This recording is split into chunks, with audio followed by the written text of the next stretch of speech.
This is my friend Ruth. Ruth was born and raised in Moab.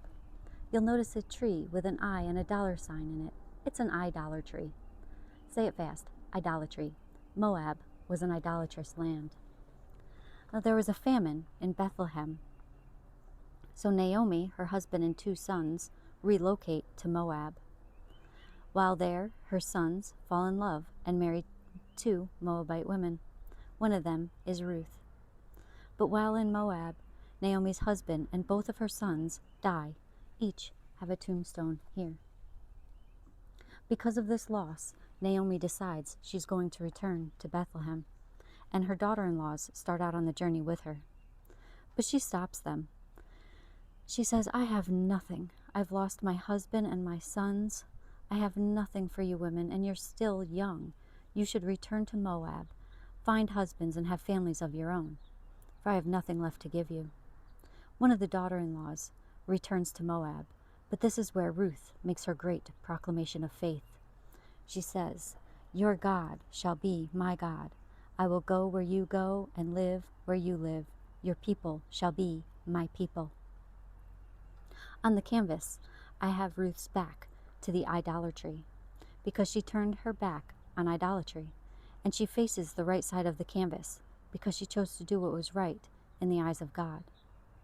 Now, when they arrive in Bethlehem, Naomi announces to her friends and family she's changing her name to Mara, which means bitter.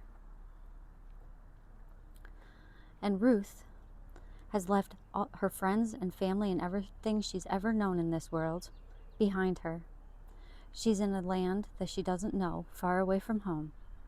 She is still mourning the loss of her husband, and she has taken on the responsibility of providing for her and Naomi. What they did in those times to help the poor was when a field was harvested, anything that was dropped was left, and the poor was able to come and glean after the harvesters. Ruth got right to work, gleaning barley. In her hands you will see a bundle of barley. In it I have written the word faith. There's no doubt Ruth was holding on tightly to her faith in this season of life. It just so happened the field Ruth was gleaning belonged to a man named Boaz. You'll notice a large T with loyal written in it. It's a loyalty. Boaz noticed Ruth's loyalty to Naomi, and a romance began to blossom. When Naomi discovered that Ruth was gleaning a field that belonged to Boaz, she encouraged this romance, and one night she tells Ruth to go and uncover the feet of Boaz while he is sleeping. You see, Boaz was of the tribe of Judah, which means he is kin to Naomi's late husband and puts him in a unique position of being a kinsman redeemer. The large T of loyalty is also in the shape of a cross, the symbol of Christ, our Redeemer. For this painting, it symbolizes Boaz is in the position to become a kinsman redeemer. And when he decides to be the kinsman redeemer of Naomi's household, he seals the deal by handing over a sandal in front of witnesses. I don't really understand this transaction, but now Boaz is officially kinsman redeemer, and him and Ruth get married.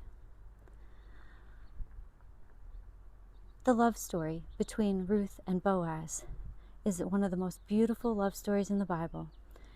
If it's been a while since you've checked it out, I encourage you to read it for yourself. It's real easy to find. It's in the book of Ruth. Yep, my friend has a book of the Bible all to herself. So Boaz and Ruth get married, and they have a son, Obed. Obed is the father of Jesse, and Jesse is the father of King David. This means Ruth is the great-grandmother of King David. And we remember King David, ancestor of Jesus. I have strategically placed the bundle of barley on the canvas between Ruth's gaze and the blessings that would come. for she had no way of knowing the blessings that would come from her choice to do what was right in the eyes of God. And I imagine, as she looked at the barley in her hands, she saw nothing but hard work. I have her painted in the overall shape of the infinity symbol. Ruth's life is proof of God's infinite love for all people. Ruth was born into a heathen culture, but she chose to live for God. This is a beautiful example for us. None of us choose where we are born, but we can all choose to live for God. Ruth reminds me that the decision to do what's right in God's eyes is often hard work.